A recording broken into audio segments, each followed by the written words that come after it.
En mana dakika 50 kod adek manotoka sadek mar otieno. Nyakoro maka juang mana kanes sini otieno maka wuono wan kod jalony. Wan kod jalony mano e weche mag omenda miluongo kanyo ni Sheila Mbogi. Ma en jalony e weche mag omenda kendo wuon kambi mar Financial Wellness Center. Gino ni nyakoro maka juang kod puonjre mag weche mag keto mwandu kata mana investment kod gikoyacha. Ken gino mabende osebedo mano kachando mano oganda mathoth mano kotenore mago gi weche mag keto mwandu kod gikocha. Bang' thuolo machuok nyakoro maka juang arwake kendo wamiya mana thuolo mar ndo miyo nyisi ni en ng'a to otimo ang'o to en kanye sani. Ageno ni wadhi loso mano gi dho ngere kacha kaachiel gi dho Kiswahili kacha mar mondo mi iwinja mano gino mabende otemo mar mondo mi olosi otieno ma kawuono.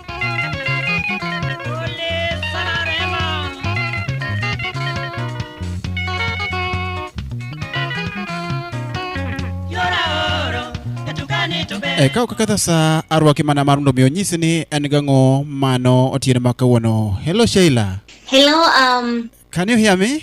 yes, I can hear you very well. Maybe you could just give a brief introduction to our listener, who you are, what you are doing, and mali huko saizi. Asante sana for that, for this opportunity, Mr. Joshua. My name is Sheila Mbuga. I am the founder of Financial Wellness Center.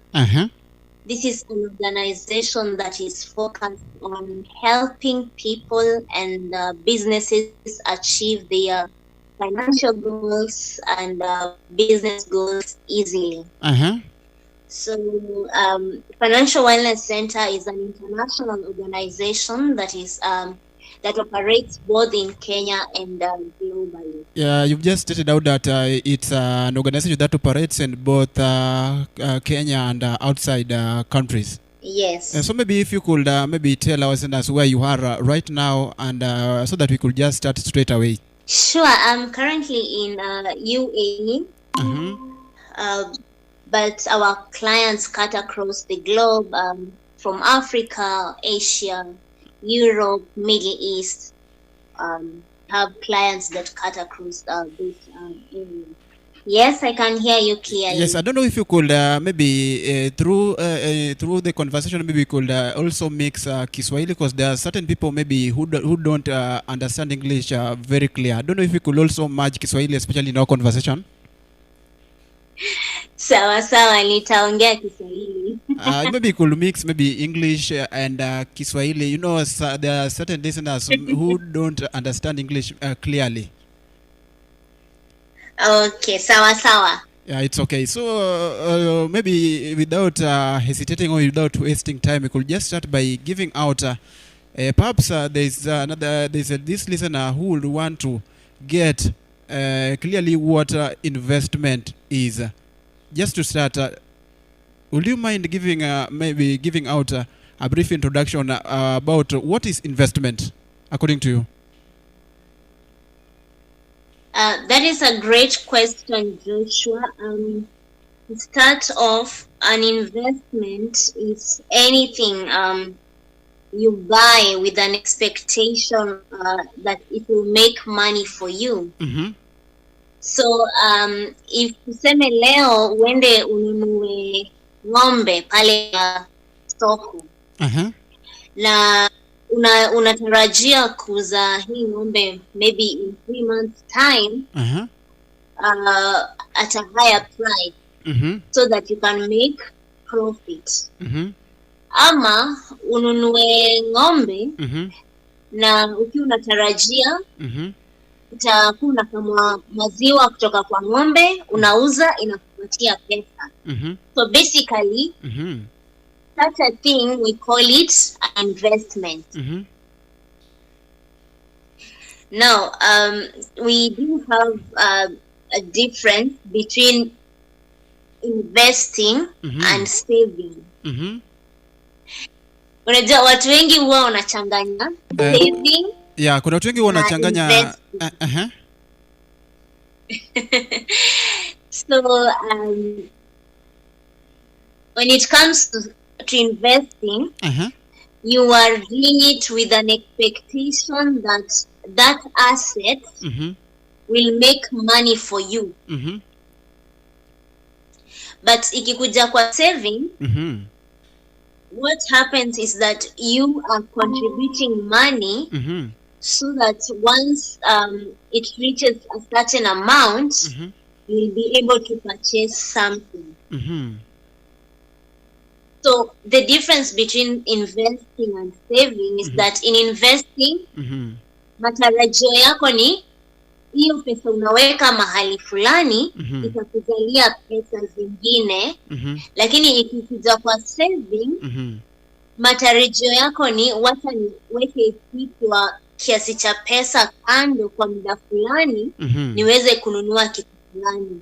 Yeah, and that's where most people have been getting confused, especially between saving and investing.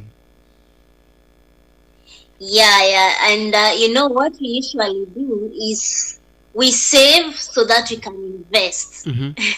Yeah, by the way. Unaelewa? Naelewa. So kwa mfano tuseme unataka kununua shamba pale Siaya ama Migori ama Homa Bay. So ikiwa unataka kununua shamba na pengine hauna pesa yote, pengine hiyo shamba ina cost kama 1,300 ama seme $500,000, na pengine hauna hiyo pesa yote kwa mara moja, hivyo utaanza kusave. Maybe kila mwezi waeka pesa kiwango fulani kando, pengine 50,000, kisha utakapofikisha $500,000 then utaenda kuinvest kwa kununua ile shamba, na matarajio ya pengine utalima upate mimea uuze, ama utarudi kuuza hiyo shamba baadaye kwa bei iliyo juu ili uweze kumake profit. So that is the difference between investing and saving. Katika kusave tuko na muda ambao tunatarajia na tuna kiwango cha pesa ambacho tunatarajia kufikisha, lakini ikikuja kwa investing tunanunua kitu ambacho ama tunaweka pesa zetu mahali ambapo tunaweza kupata pesa zingine. Unaweka pesa mahali ambapo tunaweza pata pesa zingine. Pengine mtu somebody else would ask him or herself all these processes, both saving and investment, they both involve money.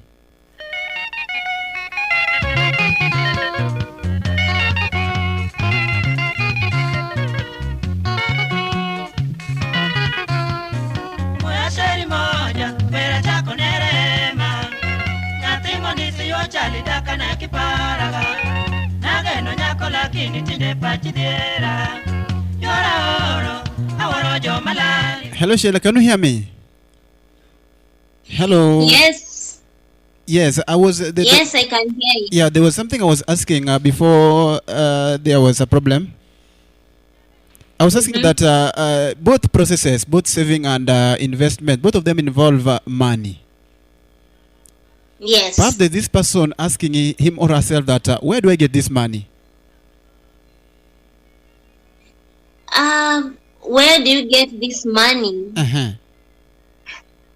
Like pesa hutafuta. Like for instance, like for instance, me as Joshua Dara, I'm just maybe a beginner, or maybe I'm interested in maybe indulging both processes. How do I get money, maybe to start investing or maybe to start saving? So thank you so much for your question. The first thing I usually say, you need to get something to do that can bring you money. Na hii inaweza kuwa biashara, ama kuajiriwa, ama saa zingine hata kupewa pesa na marafiki. Ama pengine kuuza kitu ambacho hautumii in your house. Sometimes unaweza angalia upate pengine uko na let's say sofa set kwa nyumba. Uko na sofa set kadhaa kwa nyumba na hautumii zingine. Kwa hivyo waweza kuuza upate pesa, ama waweza kuajiriwa upate kazi kama ni kwenye ofisi ama jua kali, au waweza fanya biashara sema hata kuuza samaki ama omena pale Kisumu. So you get money. Yeah. So once you get money, it's important for you. Those are ways you can get money for sure. Then the next thing, as a consultant, I always advise is set a goal. Sorry, set a saving goal, not just a goal. A saving goal. So that ile pesa utapata ukianza kusave, unajua una save gani. So tuseme nimepata biashara na pengine napata pesa kama 500 kwa siku. Hivyo nita set my saving goal kama baada ya miezi 3 nikuwe nimefikisha 3,000.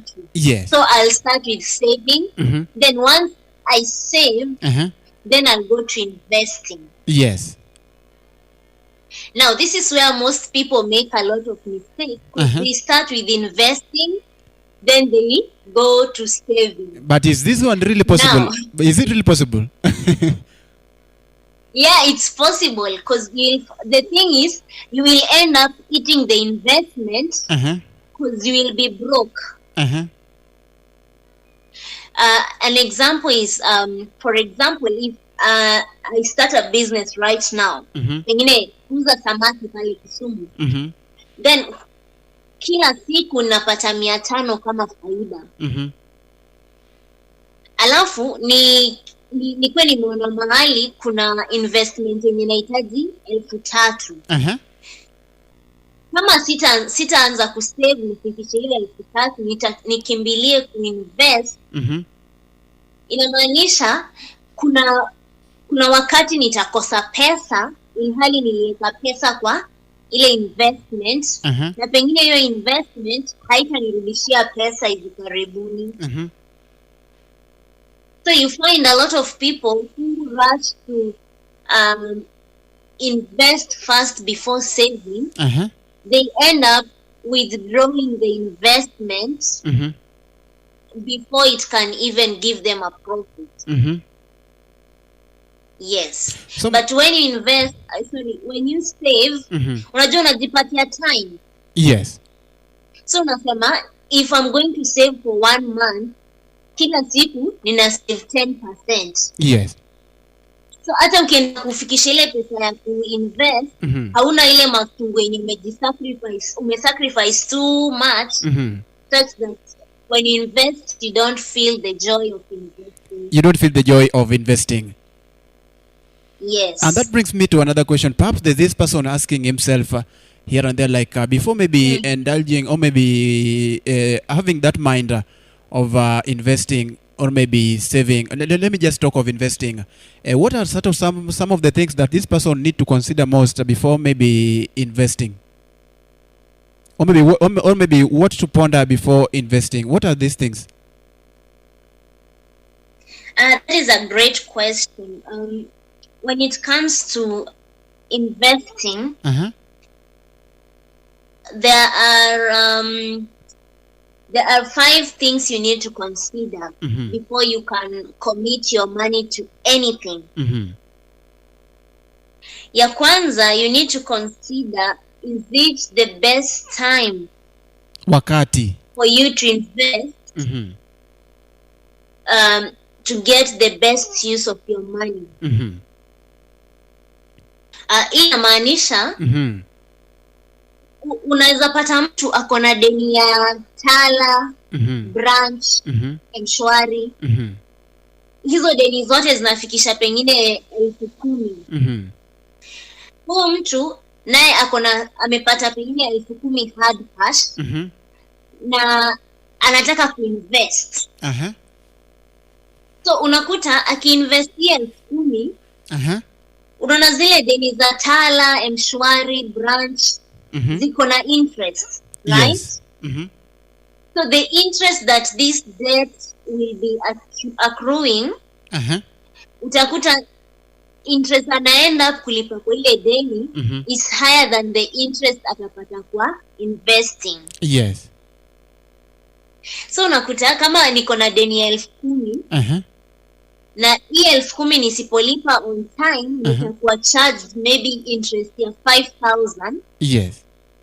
Na on the other hand niko na 10,000 cash, niseme naenda kuinvest maybe in the stock market.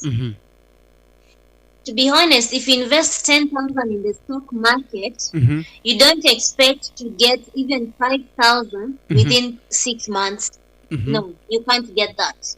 It's not possible. It's close to not possible. So you'll find this person, ile pesa ameenda kuinvest, ni pesa angelipa deni, a reduced interest, but ameenda kuinvest na investment haimpatii pesa haraka. Yes. Na hapo ndipo watu wengi wanaenda kwa kucon because anafikiria nikiweka hii pesa kwa investment itanipatia returns haraka, niweze kulipa hii deni. Yes. Which is rarely the case. So that is number one. You need to consider where you put your money to best use.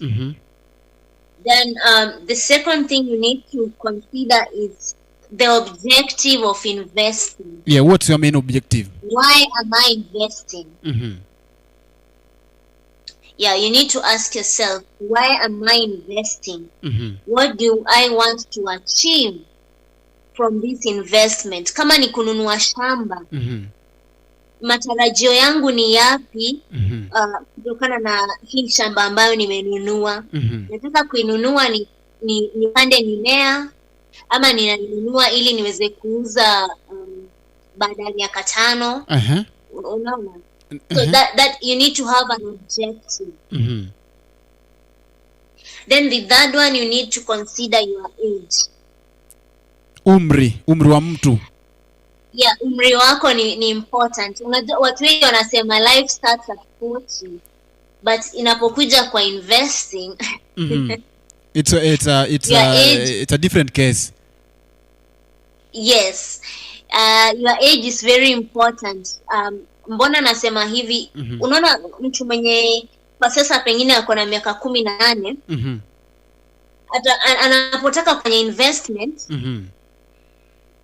as a consultant, I would recommend the person to go for high risk investment.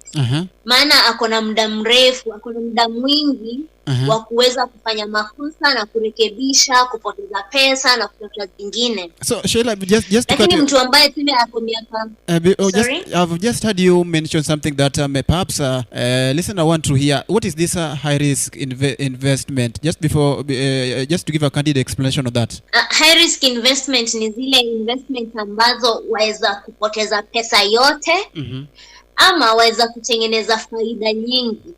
Kwa mfano, unapoinvest pesa kwa stock market, kama kununua let's say shares za kampuni, hii kampuni ikifanya vizuri kwa huu mwaka, yamaanisha shares zako bei itaenda juu na waweza kupata dividend, ama waweza kuuza hizo shares kwa bei ya juu upate faida. Iwapo hii kampuni haitafanya vizuri, ama itafungwa, like we've seen a lot of companies that zimefungwa sababu ya corona, kumaanisha utapoteza pesa yote iliyokuwa umeweka kwenye shares zao. Yes. So that is a high risk investment. Oh, I now get you, and I know now my listener has now understood, maybe has now gotten it deeply, considering your explanation. Ukiendelea? Na vile nilikuwa naeleza, unafaa angalie miaka yako wakati unataka kuinvest.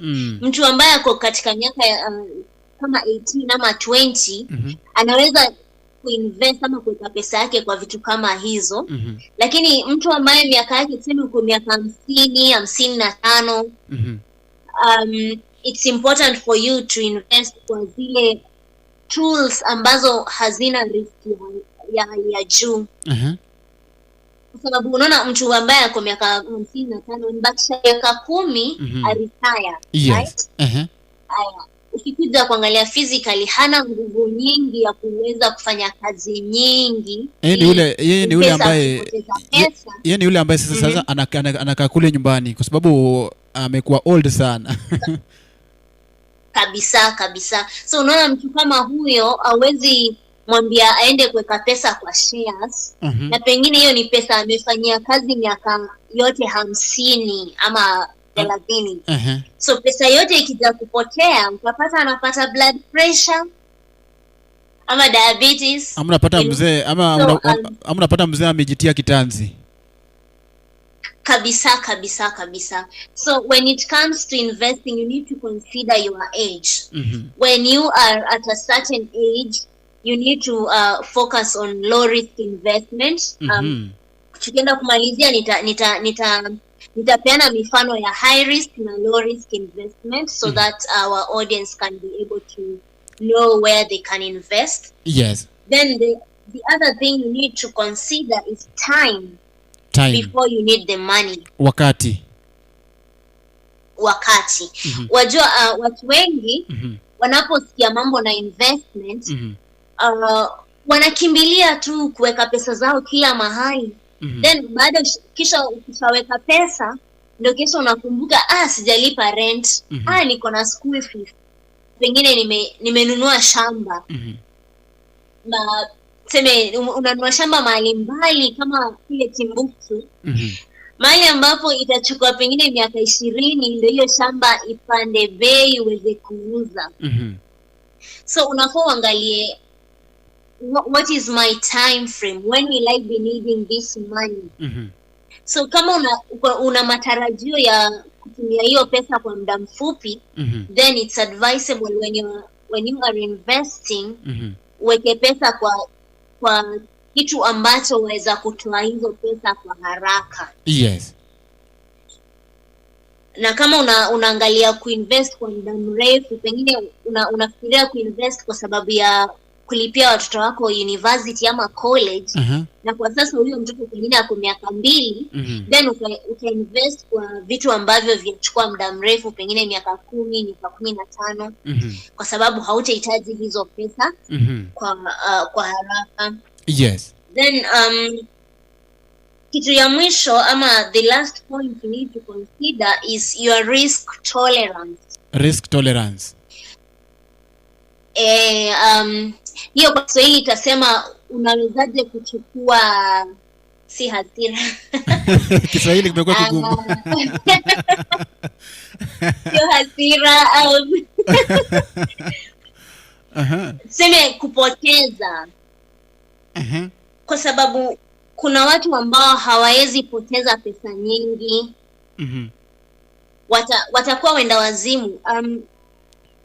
Kwa kazi ambayo nayoifanya kama consultant, nimeweza kupatana na watu ambao unasikia mtu aliweka pesa mingi katika investment tool fulani, lakini hizo pesa zikapotea, zikakunywa maji zote.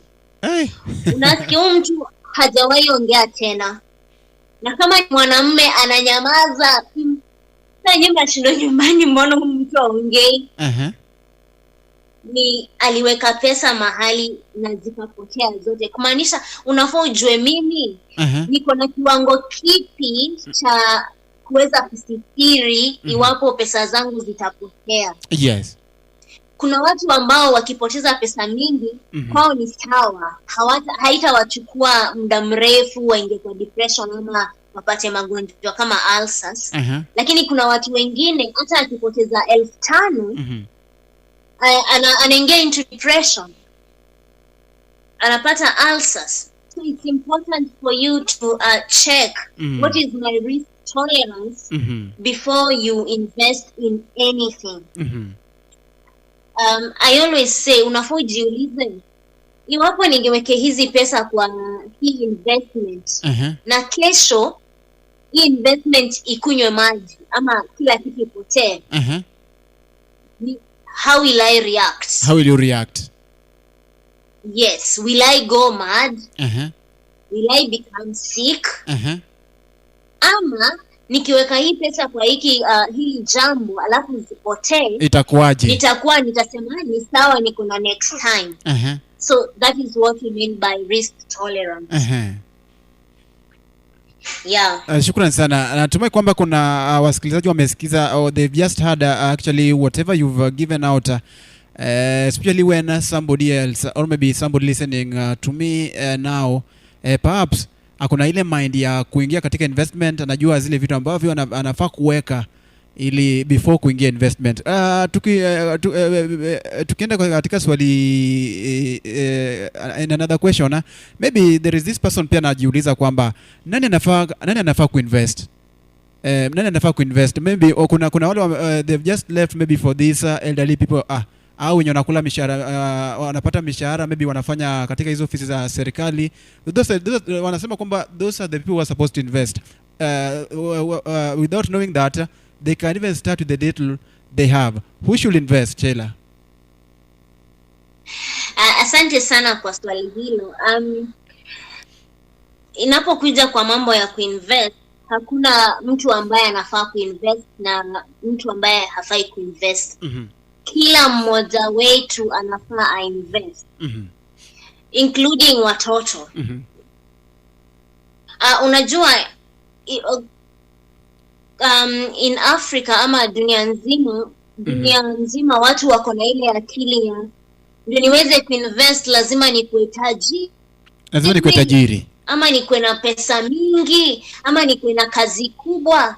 Lakini ukikuja kuangalia kwa makini, anyone can invest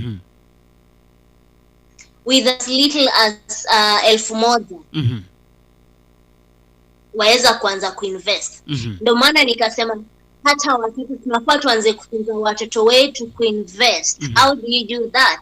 Unakuta mtoto pengine auntie wamekuja kumtembelea, wamempatia pesa, badala ya kununua peremende na pesa zote, wala kwanza kumfunza kusave, then ikifika tena 1,000 tamsaidia kuinvest. Yes. Haya, kama wewe ni mtu wa jua kali, kwa sababu watu wengi wa jua kali wao husema napata pesa kidogo, pesa napata ni ya kukula tu na kulipa mahitaji ya kila siku. Lakini unakuta huyo mtu anaweza cheza chama, anaweza ungana na wana biashara wengine na wafanye chama, kisha anapomwagiwa pesa zote za chama, anafaa apeleke hizo pesa kuinvest. Yes. Lakini wajua watu wengi jambo ambalo anafanya, anapomwagiwa pesa zote za chama, ananunua kuku, anafanya party. Yes. Anafanya party, alafu anarudi tena kesho kuanza kucheza tena chama. Yes. Na sipingi mambo ya kufanya party, kuna wakati wa kufanya party, lakini ni vizuri kwa kile kidogo ambacho unapata, ni vyema uweze kuweka mahali kwa jambo ambalo litaweza kukurudishia pesa. You think out of the box. Baada ya muda ambacho investment. So anyone can invest. It doesn't matter if you are getting 500 every day, ama unatengeneza 300 kwa siku, ama unatengeneza 1,100 kwa siku. Anyone can invest. Anyone can invest. The only thing we need, the only thing we need to know is what to invest in. Kwa sababu tukisema ukweli, kama mimi naseme kama kuna mtu ambaye anapata 1,000,000 kwa siku, na mwingine anapata 500 kwa siku, hawa ni watu wawili tofauti, na hawezi kuinvest kwa kitu same. Hawezi invest kwa kitu same kabisa. Kwa sababu kunazo zile investments zenye zinasaidia watu wenye wana mapato ya chini, na kuna zile investments zenye zinazingatia watu ambao wako na mapato ya juu. Lakini kwa kusema ukweli, kila mmoja wetu ako na opportunity ya investment. Hakuna opportunity. The only problem is people don't know what to invest in. People so don't they know. think you have to be rich to invest. Yeah, and that's now I've just heard you mention something. People don't know what to invest in. Perhaps if you could also give us maybe an outline or maybe nimefanya kazi kwa bidii nikapata pesa zangu pale na pengine nimechanganyikiwa naweza heka hizi pesa zangu kivipi, ama what can I invest in? Nimetembea huku na kule na sijajua kwamba nikiweka pesa zangu katika maybe if I invest in these things will work out, if I do these things will work out. Maybe as a financial consultant, which maybe advice would you give maybe to this person who has got money but is still confused, perhaps he or she does not know whatever maybe what to invest in? Asante sana kwa swali lako Joshua. So kunazo aina za investment na nitaanza na zile ambazo zinahitaji pesa kidogo kama 1,000 mpaka 3,000. Na tuseme kwa hizi investment ambazo zinahitaji kama 1,000, kumaanisha kama kwa siku utakuwa unaweka 100 kando, baada ya siku 10 utakuwa umefikisha 1,000. Right? Yeah. Baada ya siku 30, huo ni mwezi mmoja, utakuwa umefikisha 3,000. Kumaanisha unaweza kuinvest. So zile tools ambazo waweza kuinvest na pesa ambayo ni ya kiwango cha chini ni kama the stock market. The stock market hapa ni tunaongelea kununua shares za kampuni. Kununua shares za kampuni. Na usually the minimum is 3,000. Na 3,000 usually it include registration, opening account, na buying some shares. But it can vary depending na kampuni ambayo utatumia kuinvest with.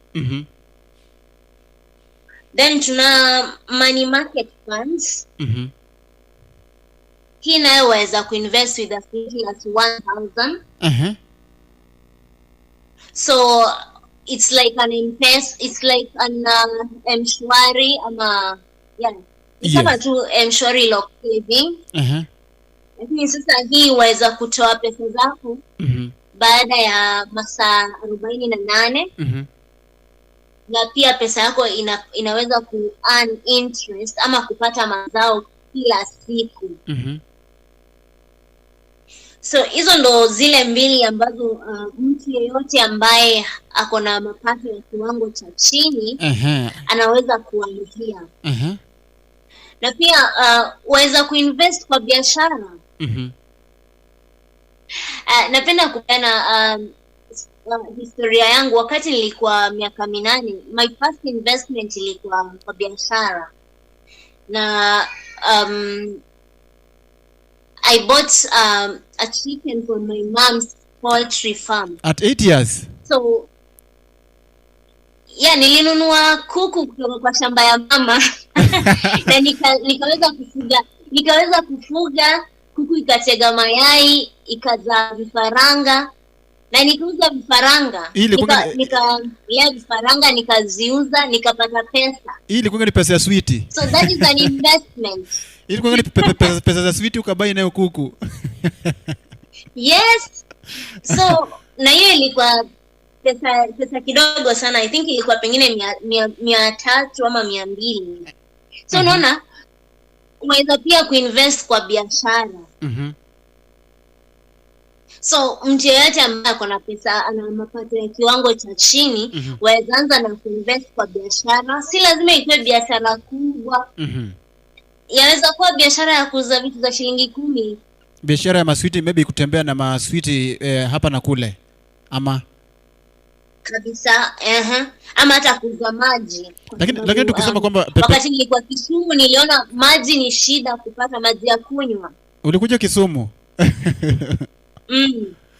So unaweza kuinvest kwa biashara ambayo inaleta pesa kwa haraka, na uweza kuuza vitu vidogo vidogo kama maji, switi, mboga, vitu kama hivyo. Yeah. Alafu another one is the stock market, alafu money markets fund. Money markets fund.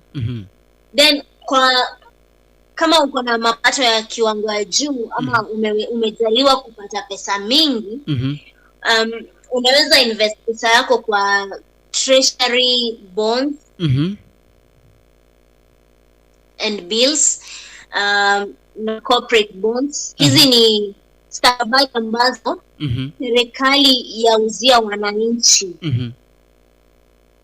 So for example, baada ya kila miezi 3 serikali hutoa ripoti ya stakabadhi ambazo wanauza, ama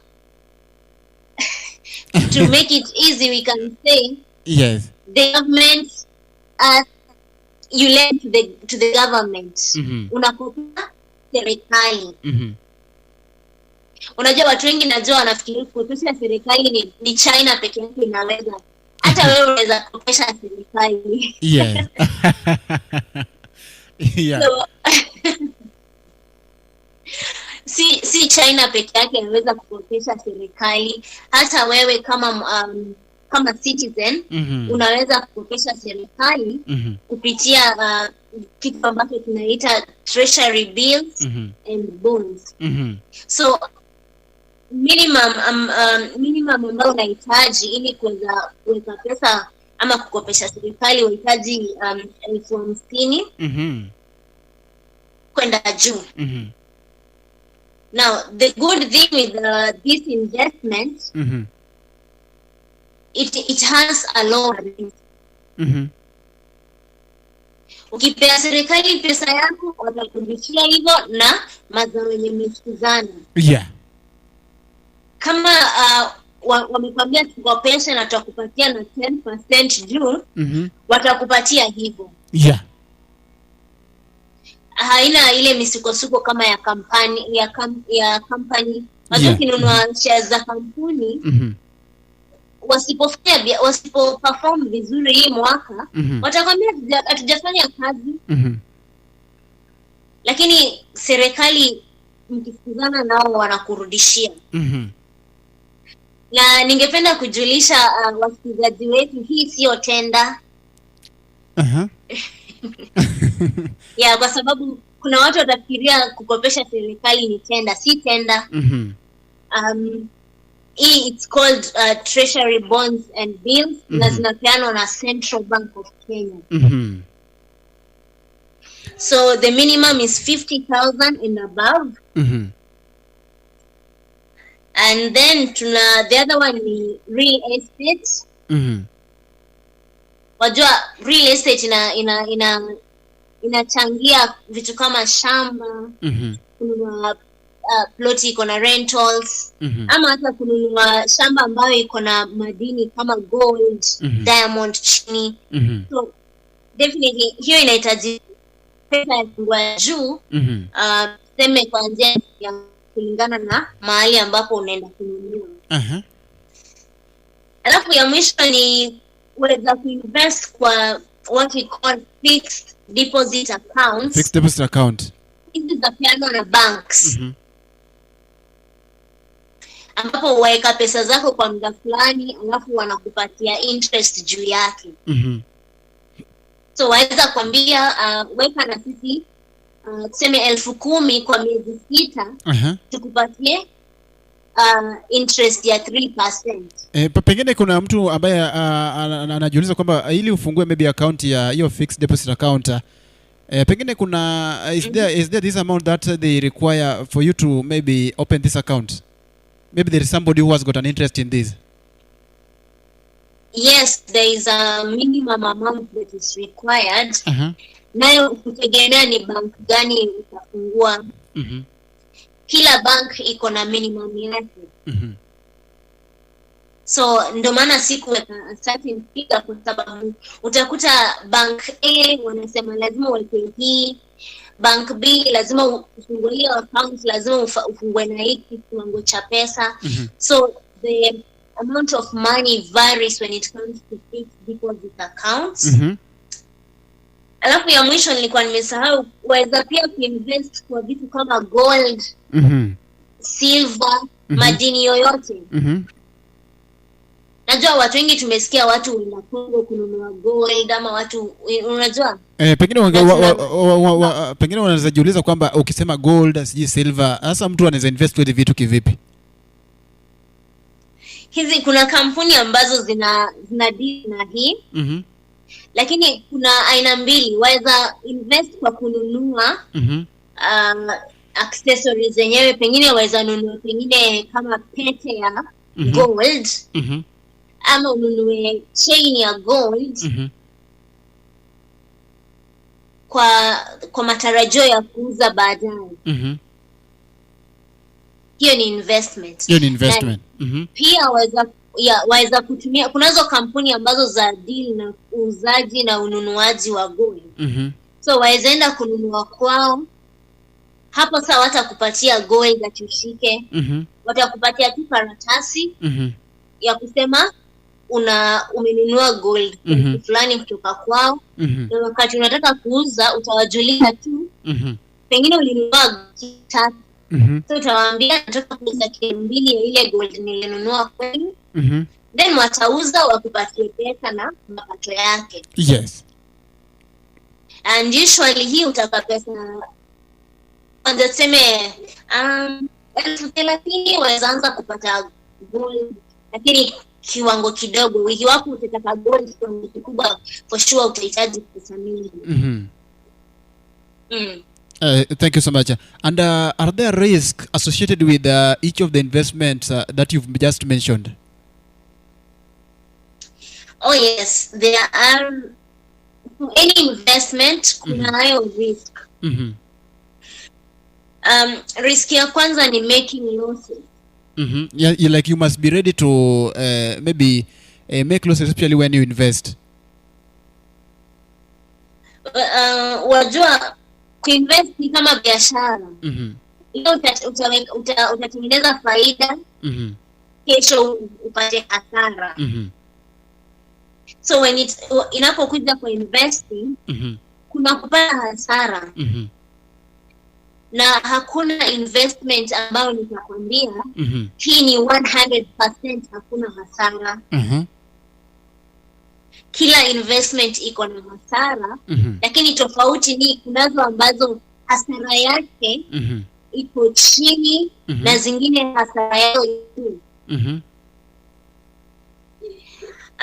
The next challenge that you can incur when you are investing is ili uweze kuinvest unahitaji kuwa na maarifa ama knowledge.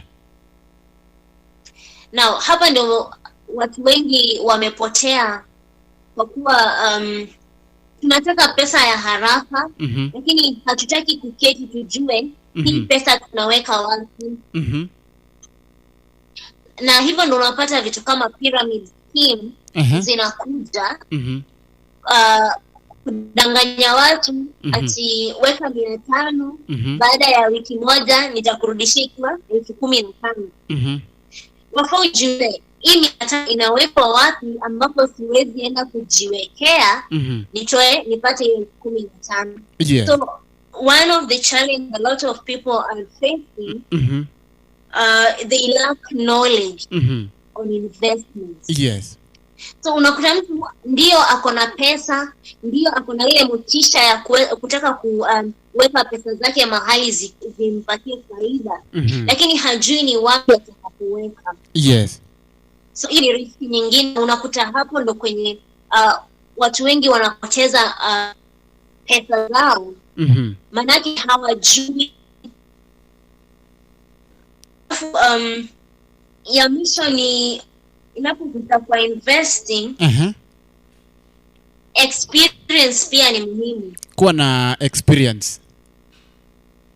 Yeah, kuwa na experience. Lakini ukisema experience, kuna there is maybe beginners, maybe there is this person maybe for the first time amekusikiza ukieleza maybe mbinu mtu anaweza tumia ili maybe kuweka kuinvest pale.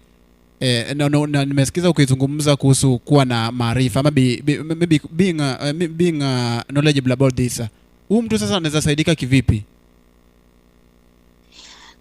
Mtu kama huyo inafaa ushikane na financial consultant. Na hiyo ndo kazi yetu pale Financial Wellness Center. Tuko pale kusaidia watu ambao wanaanzia kuinvest. Manake hakuna mtu ambaye alizaliwa akijua kuinvest. Lakini unapokuja pale Financial Wellness Center, tutakueleza. Kitu kwanza tutakueleza zile investment tools ambazo tunaweza kuinvest in. Baada ya kukueleza, tutakufunza jinsi ya kuzitumia zile tools. Kama unataka kuinvest in the stock market, tutakufunza kwanza. Baada ya kukufunza, then tutakuachilia uende ukainvest kwa kampuni ambayo unapenda. Ukienda kuinvest ukiwa na maarifa, ni tofauti sana na mtu ambaye ana invest kwa sababu alisikia pale Facebook watu wana invest. So if you are a beginner, I would encourage you, ama ningependa kuwahimiza mweze kutafuta pale kwenye Facebook. Tunajiita Financial Wellness Center. Na tunaweza kukusaidia ili uweze kujua jinsi ambavyo uta-invest, nini ambayo unaweza kuinvest kulingana na mapato yako. Shukrani sana. Sheila, kuna wale ambao pia wanapongeza kipindi kupitia mtandao wa Facebook. Kuna kijana ambaye anaitwa Contest anasema kwamba ashaingia, anakusalimia pale, anasema anakusikiza poa kabisa. Asante sana. Pia kuna mwingine anaitwa hapa Ochieng Bob Uwodo Singo, pia anasema anakusikiliza vizuri, anasema anapongeza kipindi. Samahani, rudia tena. Nasema pia kuna msikilizaji mwingine pia anajulikana kama Ochieng Bob Uwodo Singo, pia anapongeza kipindi, anasema kwamba anasaidika. Na naona pia he has already sent his question, and hiyo tutadiscuss baadaye. Pia kuna mwingine pia anasema kwamba Olongo Moses Ozila Jacobira pia anasema kwamba anasema kwamba kipindi ni kizuri kabisa. Nashukuru kabisa. Pia kuna mwingine endelea. Pia kuna mwingine anaitwa Tony Wonyambasa, pia anasema kwamba anatusikiza vizuri kabisa.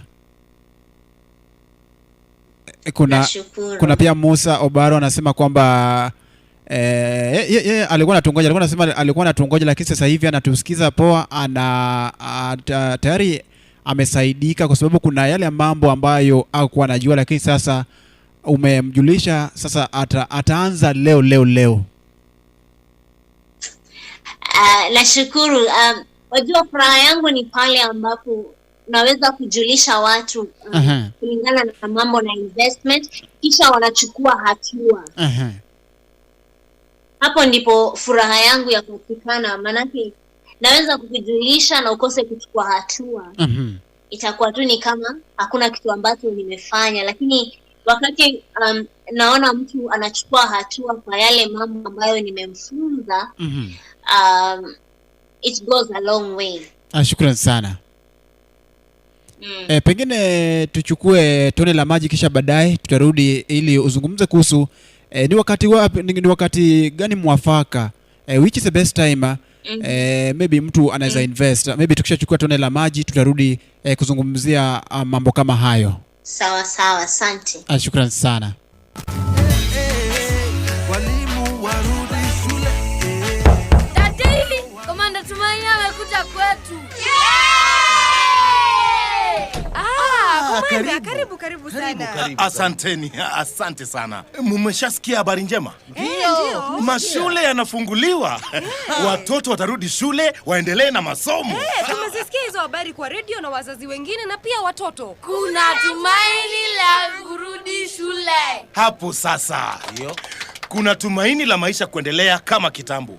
Lakini mkumbuke kufunguliwa kwa shule japo kwa madarasa machache hakumaanishi COVID-19 imeisha. COVID-19 bado ipo. Ukweli kabisa. Attention! Ngoja kidogo. Pole sana Komanda Tumaini. Hatujakujulisha kwa hao watoto wetu, wanafunzi. Si unajua mimi ndio first lady wa Juma. Huyu Maria.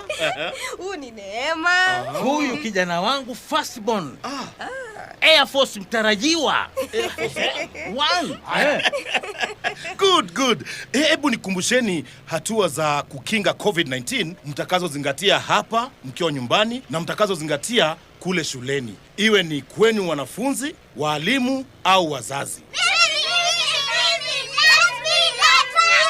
Good. Kila mmoja atajibu. Tuanze na wewe. Utafanya nini ukirudi shuleni? Kutumia mask, kufunika mdomo na mapua vizuri. Kunawa mikono kwa kutumia sabuni na maji yanayotiririka. Na lazima tunawe mikono kwa muda usiopungua sekunde 20. 20 seconds. Endapo hakuna maji na sabuni karibu, tuna sanitize mikono kwa kutumia alcohol based sanitizer. Kweli? Kuweka umbali wa angalau mita 2 kati yetu. Ndio. Na pia usisalimie mwenzako kwa mkono au kushikashikana na kukumbatiana. Ndio, Komanda. Pia unapo sneeze tumia kiwiko cha mkono, yani elbow, au utumie tissue halafu uitupe kwenye choo. Pia tusiguseguse mdomo, macho na uso. Kweli kabisa. Na pia kule shuleni msitumie vyombo vya lishe pamoja. Yani vikombe, sahani, vijiko na kadhalika. Na pia msiguseguse mdomo, macho au uso. Ndio, Komanda.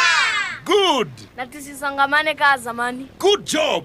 Well done. Sasa kuna tumaini tukirudi shule. Tukizingatia hayo yote, tutaleta matumaini ya kumaliza COVID-19. Komanda, mimi nina swali. Uliza. Wakirudi shule, hali haitakuwa kama hapo mbeleni. Kuna wale walipoteza wapendwa wao kwa COVID-19. Kweli? Ile kuweka umbali huenda ikaleta upweke na kuchanganyikiwa. Kwanza, ningewashauri watoto wasibague wale walioathiriwa na COVID-19. Na wakiwa na mawazo, waongee na mwalimu au yeyote yule wanayemwamini. Ndio. Ili wawe salama na wenye afya. Na mimi nawaomba watakaoyasoma huko kuhusu COVID-19 waje tuambie na sisi ili tumalize COVID-19 kabisa. Exactly. Kweli. Anayosema huyu mzazi ni kuwa tujitolee kuongoza wengine katika jamii ili kukinga COVID-19. Tufunzane mbinu za kumaliza COVID-19 na hata kuuliza walimu maswali. Ndio, Komanda. Nitakaporudi shule, nitahakikisha kuwa maski yangu ni safi na naivaa kila wakati, na nitawakumbusha wenzangu kufanya hivyo. Hapo sasa. Kuna watoto wanapenda kucheza, kina Ali, Po na wengine. Nitawakumbusha physical distance. Good. Ningetaka kuhakikishia nyote kuwa mashule yametayarishwa vizuri ili kulinda wanafunzi, Sawa. walimu na kila mmoja kutokana na COVID-19. Yani wamespray madawa ya kukinga viini vya ugonjwa wa COVID-19. Kila mahali kumesafishwa. Kuna vipima joto. Uko shuleni. Kuna maji ya kunawia mikono, sabuni, sanitizer. Kumbe huo ndio ulikuwa wasiwasi wangu. Nao sikuwa na uhakika kuwa kutakuwa na maji safi shuleni. Watoto warudi shule, wasome. Ndio. Huyu, this girl, my daughter, awe rais wa kwanza mwanamke. Na huyu naye, Air Force 1, kabisa. Awe komanda wa ndege za kivita. Na haka kadogo, awe matron au bazaar. Sawa. Kuna tumaini la kurudi shule na kusoma. Ndio, Komanda. Na jambo lingine ni kuwa mtoto akisikia kama ako mgonjwa, amwambie mzazi au mwalimu mara moja. Nawe mzazi au mwalimu muwe makini. Mtoto akisema haisi vizuri, mumshughulikie mara moja. Sawa, komanda. Attention! Haya, nataka kuwaonesha jinsi ya kupiga chafya kwenye kiwiko kwa elbow. Nikihisi kupiga chafya na kunja mkono, naleta kiwiko karibu na mdomo. Good. Sasa natoa amri ya kurudi shule na Tumaini. Ndio komanda! Yay! Komesha corona! Okoa maisha! Huku wanafunzi wetu wakirudi shuleni, ni muhimu kukumbuka kuwa COVID-19 bado inaendelea kusambaa. Turudi shuleni tukiwa makini ili kukinga msambao wa COVID-19 miongoni mwetu na wenzetu kwa kutumia mask kufunika mdomo na mapua vizuri, kunawa mikono kwa kutumia sabuni na maji yanayotiririka kwa angalau sekunde 20 au kutumia alcohol based sanitizer, na kila wakati kudumisha umbali wa angalau mita 2 kati yako na mwenzako. Turudi shule na Tumaini. Komesha corona, okoa maisha. Walimu warudi. Ujumbe huu umeletwa kwako na Wizara ya Afya kwa ushirikiano na watu wa Marekani kupitia USAID. Kwa maelezo zaidi, piga 719 au bonyeza *719#.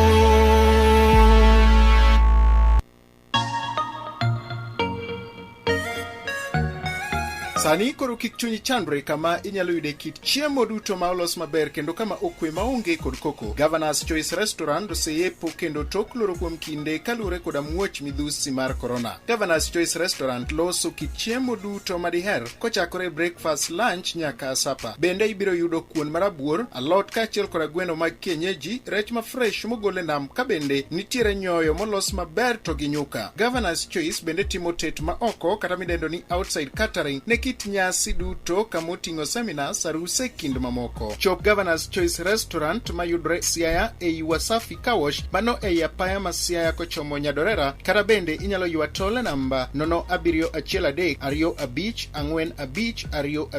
0713254525 kata 07033666400 0703366400. Iwinjo Radio Mikayi.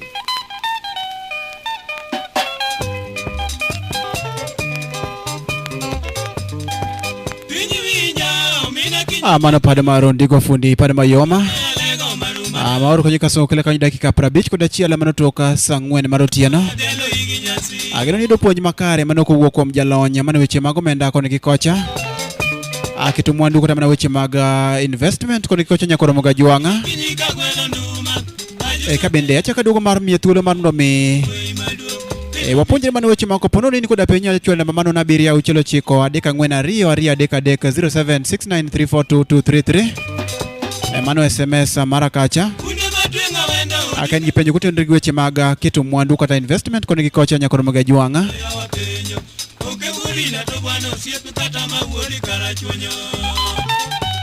Kadugo mano kidieny mogika marno mi wadonje kidienyo mar weche mag miera cha kadugo mari jalony mabende weche mag omenda koni gikocha marno mi wadhi nyime. Sheila, are you hearing me?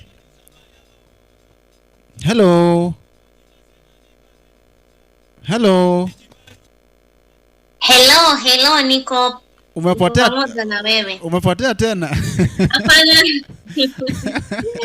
Karibu tena. Asante. Ama tumekuchanganya na hii lugha.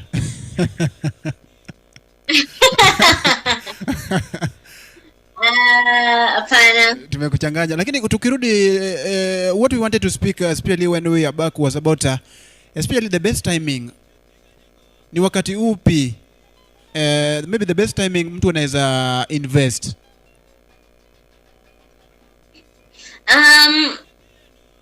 Hakuna wakati mzuri wenye tunaweza sema ni wakati wa kuinvest ama si wakati wa kuinvest. Manake yategemea ni kitu kipi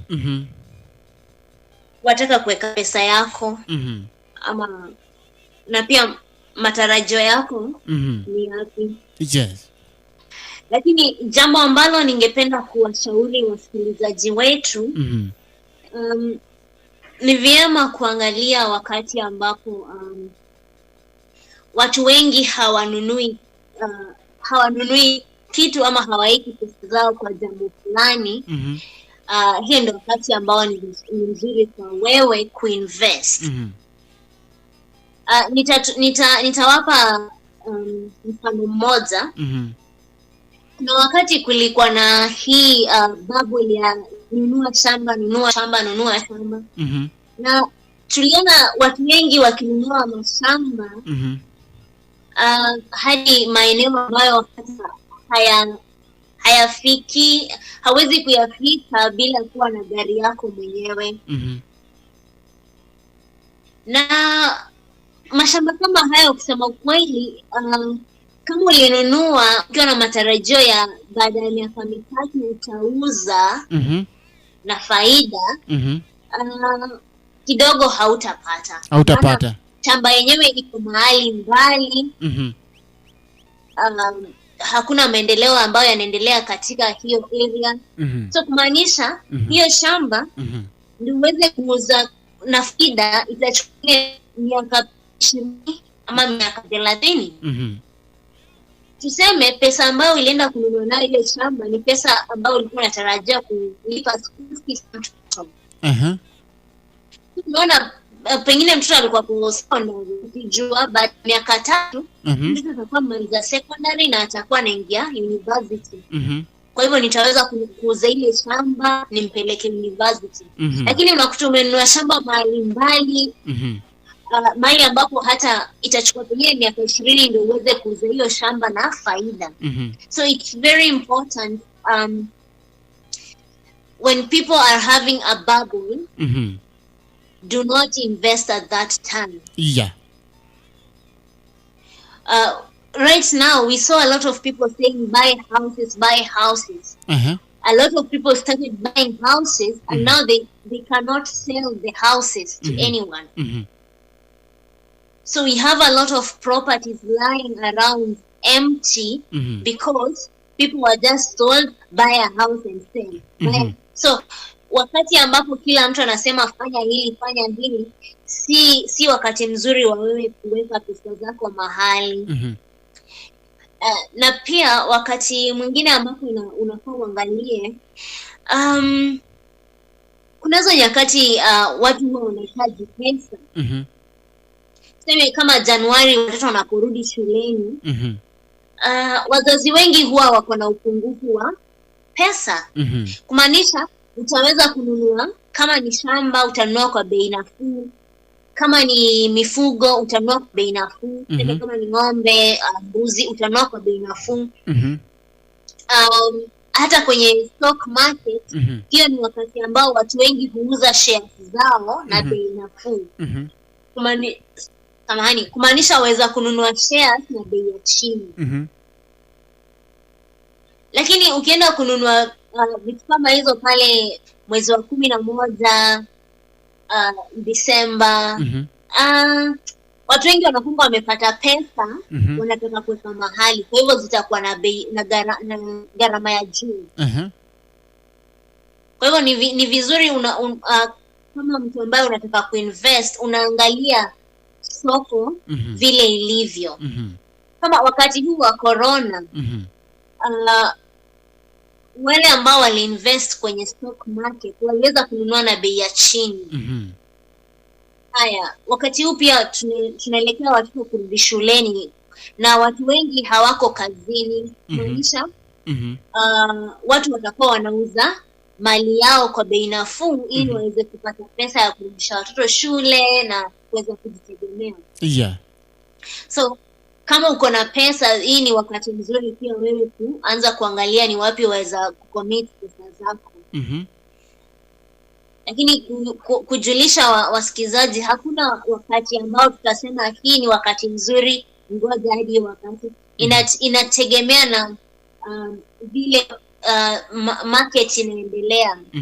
So it's important for you kuwa macho na kuangalia nini ambayo inaendelea katika soko ya dunia ama soko ya nchi.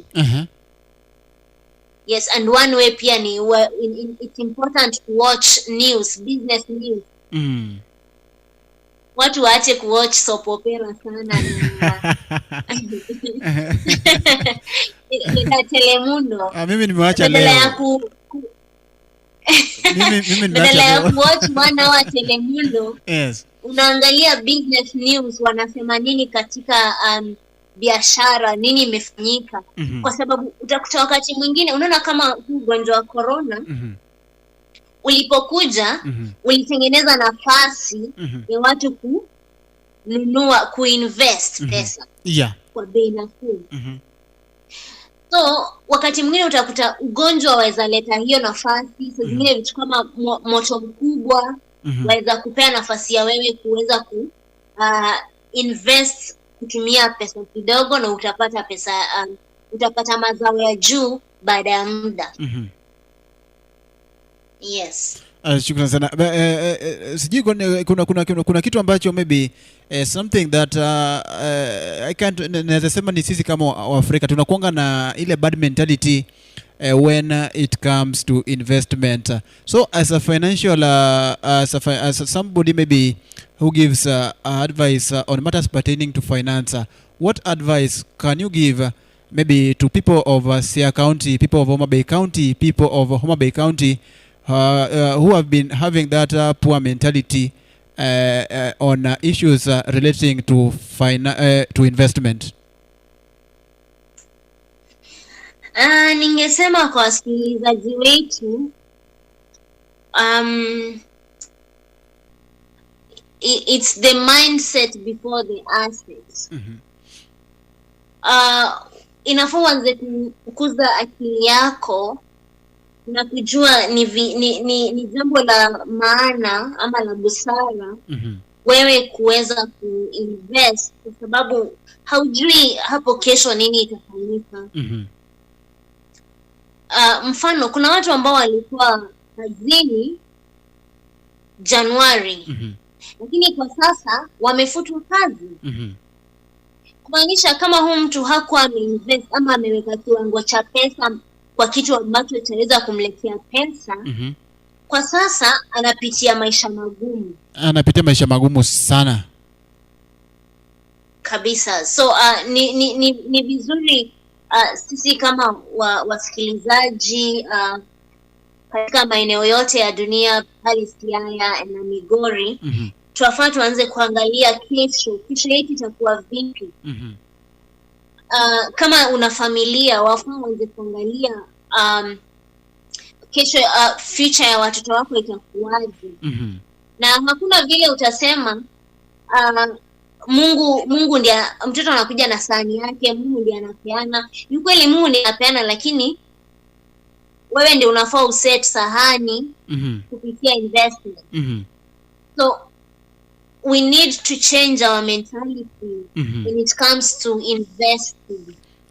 Shukrani sana. I know a lot of people will put religion on it. They say God will sort me out tomorrow, which is very okay, but it is also very wrong, kwa sababu faith without action is dead.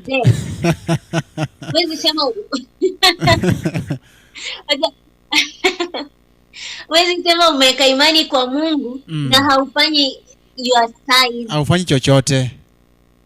Yes, so it's important tuanze na kuinvest hata ile 500 300 ambayo unapata. Mimi usema usikule pesa yote. Kama unapata 100 siku ya leo, usiende kununua samaki ya 100 na unakula yote lunch. Maybe Sheila, there's this person. Were you still talking? No, it's fine. Go ahead. Yeah, there's this person sending a text message through my SMS number. Anauliza kwamba akona land, jamaa akona land. Lakini najui ni lakini akona ile he has that eager to invest. Akona land. Anaweza fanya kivipi? Kama akona land already, ako step moja mbele. Ukiwa na land uko na options nyingi. Waweza kuamua ufanye ukulima. Waweza kuamua ukodeshe. Kama wewe si mkulima, kwa maana sisi wote hatuwezi kuwa wakulima pia. Pengine ako na shamba Migori, ni yeye anafanya kazi Kisii. So hawezi kuwa kila wakati kwenye shamba, so anaweza kodesha mtu. Waweza pia jenga. Na kwa kujenga si lazima uanze na rentals 20 ama 30. Unaweza anza hata na rentals 2 peke yake. Kisha uendelee kujenga, kama at least make that land to be usable. Hii mambo ya mtu unaweka title kwa nyumba, shamba inabaki tu hivyo empty 10 years 20 years, that is investing backwards. Ile ni pesa imelala pale. Yes. It's important kama Mwenyezi Mungu amekujalia umepata piece of land, make use of it. Fanya ukulima kama unaweza. Kama hauwezi fanya ukulima, kodesha. Kuna watu ambao hukodisha mashamba ili waweze kulima. Kama waweza kujenga, jenga hata kama ni unit moja. Hata kama ni unit ya mabati, si lazima iwe ya mawe. Anza na ya mabati, kisha utaendelea ukiupgrade. And another thing, you can plant things like trees. Kama uko na plan ya kuuza hiyo shamba baada ya miaka 10, kuliko lale hapo empty, panda miti. Then baada ya miaka 10 utang'oa miti uuze, na uuze pia shamba. Yes. That is double investment is done. So kwa msikilizaji wetu, maybe hizo ndio opportunities ningesema. Shukrani sana Sheila. Naona time wakati naona kama unayoyoma.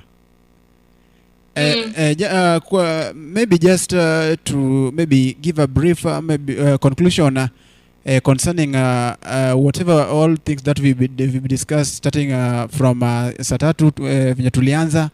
Kama kuna kile ambacho ungependa kuambia wasikilizaji kama bado hatujamaliza.